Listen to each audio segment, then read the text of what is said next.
بسم اللہ الرحمن الرحیم۔ السلام علیکم۔ کم سے کم ایک مرتبہ کلمہ طیبہ پڑھ کر نیچے کامنٹ میں ڈن لکھ دیجیے۔ لا الہ الا اللہ محمد رسول اللہ، نہیں ہے کوئی معبود سوائے اللہ کے، حضرت محمد صلی اللہ علیہ وسلم اللہ کے بندے اور رسول ہیں۔ آپ کو پتہ ہے صبر کسے کہتے ہیں؟ صبر کرنا کوئی معمولی کام نہیں، روح تڑپ جاتی ہے اسے کرنے میں۔ انسان اپنے دل کے سب سے قریبی رشتے کو کھو دیتا ہے اور تڑپتا رہ جاتا ہے بے بس رہ کر۔ اس وقت جو بے بسی کا عالم ہوتا ہے جسے دنیا نہیں دیکھ پاتی ہے، لیکن صرف اس کا رب دیکھتا ہے، اسے کہتے ہیں صبر۔ جب انسان بے قصور ہو کر بھی سب کی نظروں میں قصوروار ٹھہرایا جائے، اس وقت جو اس کے تڑپتے ہوئے دل سے آہ نکلتی ہے، جو عرش عظیم تک پہنچنے کی طاقت رکھتی ہے، اس وقت وہ انسان خاموشی سے سب کا مقابلہ کرتا ہے تو اسے کہتے ہیں صبر۔ جب کسی کا عزیز انتقال فرما جائے، جس کے بنا زندگی جینا بے مطلب اور بے مطلب سی زندگی، اس وقت جو آنکھوں سے ٹپ ٹپ آنسو گرتے ہیں اور دل اندر ہی اندر زور زور سے چلا رہا ہوتا ہے، جو اللہ تعالیٰ کے سوا کوئی نہیں سن سکتا، تو اسے کہتے ہیں صبر۔ جب بے شمار خواب دیکھے جائیں اور وہ خواب پورے ہونے کے لیے تہجد پڑھی جائے، دعائیں کی جائیں، لیکن آخر میں وہ خواب چور چور ہو جائیں اور وہ پورے نہ ہوں، اس وقت بھی اللہ تعالیٰ سے امید رہے اور اس سے ناراضگی نہ کی جائے، تو اسے کہتے ہیں صبر۔ جب شوق کی عمر میں زندگی ذمہ داریوں کے بوجھ تلے دبا دیتی ہے، جب اپنی ہی عمر کے لوگوں کو ان کے باپ کے پیسوں پر عیش کرتا ہوا دیکھیں اور پھر خود کو پورے گھر کی ذمہ داریوں تلے دبا دیکھیں، اس وقت جو دل تڑپتا ہے، اس وقت جو دل دکھتا ہے، اسے کہتے ہیں صبر۔ جب بار بار اپنی صورت کو لے کر، اپنے رنگ کو لے کر، اپنے قد کو لے کر، اپنے فیملی بیک گراؤنڈ کو لے کر، اپنی غریبی کو لے کر لوگوں کے سامنے خود کو چھوٹا محسوس کرنا پڑے، اسے کہتے ہیں صبر۔ جب اپنی من چاہی چیز یا انسان کسی کو بن مانگے ملتا دیکھیں، اس وقت جو دل تڑپتا ہے، تو اسے کہتے ہیں صبر۔ یوں سمجھ لیجئے کہ جو درد آپ کو خاموش کر دے، اسے کہتے ہیں صبر، اور اسے ہی صبر کہیں گے جو آپ اللہ تعالیٰ کو بتاتے ہو، لوگوں کے سامنے اس کا رونا نہیں روتے۔ بے شک کلیجہ چاہیے صبر کرنے کے لیے، اور بے شک اللہ تعالیٰ انہیں ہی درد و تکلیف دیتا ہے جو اس کے مضبوط بندے ہوتے ہیں، جو صبر کر سکتے ہیں، کیونکہ پھر وہ ان کے ساتھ ہوتا ہے۔ یہ میں نہیں کہہ رہی، یہ تو اسی رب کا کلام کہہ رہا ہے، ان اللہ مع الصابرین، کہ بے شک اللہ تعالیٰ صبر کرنے والوں کے ساتھ ہے۔ اور جب اللہ آپ کے ساتھ ہے تو ڈرنے کی کوئی بات نہیں۔ یقین کیجئے اس صبر کے بعد آپ کو بہت خوبصورت اجر ملنے والا ہے، بس صبر کے ساتھ انتظار کیجئے۔ بے شک وہاں دیر ہے پر اندھیر نہیں، اور اس کی دیر میں ہمیشہ خیر ہوتی ہے۔ اور ایک بات ہمیشہ یاد رکھیے کہ یہ وقت بھی گزر جائے گا، مگر اس وقت میں آپ کا جو اللہ سے کنیکشن اسٹرانگ ہوگا نا، وہ کبھی نہیں ہو پائے گا۔ ہمیشہ یاد رکھیے، یہ دکھ، درد، تکلیف، یہ تو ایک انعام ہوتا ہے، یہ تو ایک نعمت ہوتی ہے۔ یہ دکھ، درد اور تکلیف تو ہمیں اللہ کے قریب کر لیتی ہیں۔ اگر یہ تکلیفیں نہ آتی تو آپ سوچیں کہ ہم کبھی اللہ کے قریب جاتے؟ ہم کیسے جاتے؟ اگر خوشیاں ہی خوشیاں ہو زندگی میں تو اللہ کے پاس ہم کیسے جائیں گے؟ تو اسی لیے جب بھی دکھ یا درد یا تکلیف آئے تو اللہ کا شکر ادا کیا کرے کہ اے اللہ تو نے مجھے موقع دیا، کیونکہ اللہ چاہتا ہے کہ میرا بندہ میرے قریب آئے۔ جب ہم اللہ کے قریب نہیں جاتے، پھر اللہ تعالیٰ ہمارے اوپر تکلیفیں بھیجتا ہے تاکہ ہم اللہ کے قریب سے قریب تر ہو جائیں۔ اور یاد رکھے کہ ممکن ہے کہ جس چیز میں اتنی دیر لگ رہی ہے اسی میں آپ کی بہتری ہو۔ ممکن ہے آپ کی شادی میں رکاوٹوں کا آنا، آپ کا نکاح ابھی نہ ہونا، اسی میں ہی آپ کی بھلائی ہو۔ ممکن ہے آپ کا جو نکاح ہو کر ٹوٹ گیا ہے، اسی میں آپ کا سکون لکھا ہوا ہو۔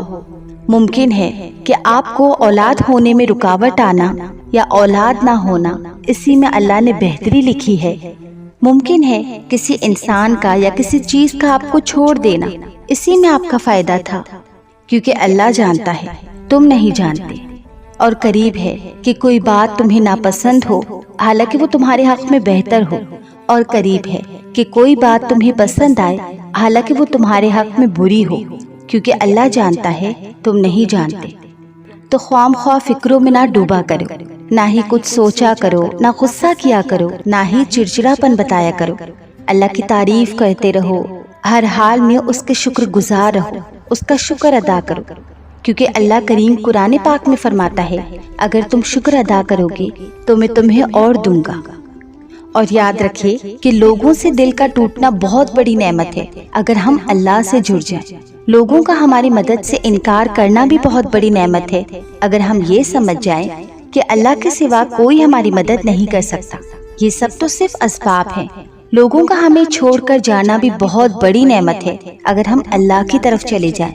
ہماری شادی نہ ہونا بھی نعمت ہے اگر ہم اس وقت کو اللہ کا دین سیکھنے میں، اللہ کے راستے میں صرف کریں۔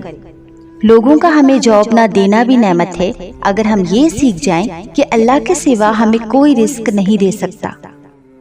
اپنی کمیوں پر رویا مت کریں، بلکہ یوں دیکھا کریں کہ اگر آپ کو اللہ نے کسی ایک چیز سے محروم رکھا ہے تو ضرور اس کے بدلے میں کچھ ایسا بھی عطا کیا ہے جو بہت سے لوگوں کے پاس نہیں ہے۔ آپ کسی کی شان و شوکت، دولت، عہدے، بڑے گھر، بڑی گاڑی کو دیکھ کر خود کو کبھی کمتر نہ سمجھا کریں۔ آپ کے پاس جو ہے اس کو پانے کے لیے بہت سے لوگ کوشش کرتے ہیں، اور جو زندگی آپ گزار رہے ہیں کیا پتہ وہ کسی کی ڈریم لائف ہو۔ اپنے حال سے خوش اور مطمئن رہنا سیکھیں۔ آپ کے پاس شکر الحمدللہ سب کچھ ہے۔ کیا آپ کبھی بھوکے سوئے؟ اللہ نے ہر حال میں رزق آپ تک پہنچایا نا۔ کتنے ہی ایسے لوگ ہیں جن کو 3 کیا ایک وقت کی روٹی بھی مشکل سے مل پاتی ہے۔ کتنے ہی ایسے لوگ ہیں جو فٹ پاتھ پر سو رہے ہوتے ہیں کیونکہ ان کے پاس رہنے کو چھت نہیں۔ آپ کے پاس تو سب کچھ ہے نا۔ ماں باپ بھی ہیں جو ہمارے نخرے اٹھاتے ہیں، ہماری ہر خواہش کو پورا کرنے کی ہر ممکن کوشش کرتے ہیں۔ سب سے بڑھ کر اللہ نے آپ کو اور مجھے ہر عیب سے پاک پیدا کیا ہے، کیونکہ ہمارے پاس دیکھنے کو آنکھیں ہیں، کام کرنے کو ہاتھ ہیں، چلنے کو پاؤں دیے اس رب نے، اور ہر بیماری سے ہمیں اس رب نے محفوظ رکھا ہے۔ کیا یہ بہت بڑی نعمت نہیں ہے؟ تو اسی لیے ہمیشہ اس چیز کا خیال رکھا کریں کہ سب چھوٹ جائے مگر رب سے رابطہ نہیں چھوٹنا چاہیے۔ اگر خود چل کر اس کی طرف نہیں جاؤ گے تو وہ غم بیچ کر تمہیں اپنی طرف رجوع کرا لے گا، کیونکہ تم سے زیادہ تمہارا رب تم سے محبت کرنے والا ہے۔ تو لوٹ آؤ اپنے رب کی طرف، کیونکہ دلوں کا سکون اللہ ہی کا ذکر میں ہے۔ اسی کو یاد کرو، اسی کو یاد کرو، اسی کی مالا جپو، اور یاد رکھیں کہ کچھ لوگوں کو اللہ نے صرف اپنے لیے ہی بنایا ہوتا ہے۔ جہاں وہ تھوڑا سا بھی دل کہیں اور لگاتے ہیں وہ وہیں انہیں توڑ دیتا ہے، انہیں یہ یاد دلاتا ہے کہ تم صرف میرے ہو۔ وہ اس کی یاد سے غافل ہونے لگتے ہیں تو بے سکون کر دیتا ہے۔ جنہیں دنیا کے لیے بنایا ہی نہیں گیا ان کا دل بھی دنیا میں لگنے نہیں دیتا، کبھی رلا کر کبھی عطا کر کے انہیں اپنے در کے لیے رکھتا ہے۔ کچھ خود اس کی طرف جاتے ہیں اور کسی کو کھینچ کر اپنی طرف لے آتا ہے اور پھر انہیں اپنے چنے ہوئے بندوں میں شامل کر لیتا ہے۔ بے شک اللہ کو پانے کے لیے بڑی بڑی قربانیاں دینی پڑتی ہیں، اپنا آپ مارنا پڑتا ہے۔ کہنے سے اللہ نہیں مل جاتا، اس کے لیے سخت محنت کرنی پڑتی ہے، حق چھوڑنے پڑتے ہیں۔ اگر دل کٹ رہا ہو تو زبان سے شکر ادا کرنا پڑتا ہے، لہجوں پر خاموشی اختیار کرنی پڑتی ہے، سخت لفظوں پر لگام لگانی پڑتی ہے، خود سے جنگ لڑنا پڑتی ہے، شیطان سے لڑنا پڑتا ہے، نفس سے لڑنا پڑتا ہے۔ اللہ کوئی عام یا چھوٹی ہستی نہیں جو بن مشقت کی مل جائے۔ اللہ کو حاصل کرنے کے لیے لوگوں کو برداشت کرنا پڑتا ہے، محبتیں چھوڑنی پڑتی ہیں، جھوٹ، حرام، برائی، ہر برا کام چھوڑنا پڑتا ہے۔ اللہ کی محبت حاصل کرنے کے لیے انسان کو خود سے جنگ کر کے جیتنا پڑتا ہے۔ اللہ کی محبت عام محبت تھوڑی نہ ہے، اس کے لیے ہر طرح کے حالات میں صبر کرنا پڑتا ہے۔ اور یاد رکھیں کہ جو تاخیر رب کی طرف سے ہو وہ ہمیشہ خیر لاتی ہے۔ ہر صابر کے حصے میں بشارت آتی ہے، اور اس بشارت سے ذرا دیر پہلے شیطان اندھیرا بڑھا دیتا ہے۔ یہ کام وہ ہر اس مومن کے ساتھ کرتا ہے جو اپنی آزمائش میں صامت رہا ہو۔ اے اللہ مجھے اتنا صبر دے کہ میرا دل ہر حال میں مطمئن رہے۔ اللہ مجھے اتنا مضبوط بنا کہ مجھے کوئی توڑ نہ سکے۔ اللہ مجھے اتنا قریب کر دے کہ کسی اور کی مجھے ضرورت نہ پڑے۔ اللہ مجھے اپنی اتنی محبت دے کہ کسی اور کی محبت کے لیے نہ ترسوں۔ اللہ مجھے دنیا کی اتنی سمجھ عطا کر دے کہ میں تیرے ہر فیصلے پر راضی ہو جاؤں۔ اللہ مجھے اتنا نواز دے کہ میں کسی کی محتاج نہ رہوں۔ یا اللہ مجھے اپنی یاد میں اتنا مشغول کر دے کہ مجھے کسی کی یاد نہ ستائے۔ اللہ مجھے اپنا قرب اتنا عطا کر کہ مجھے دنیا کی چاہ نہ رہے۔ آمین ثم آمین یا رب العالمین۔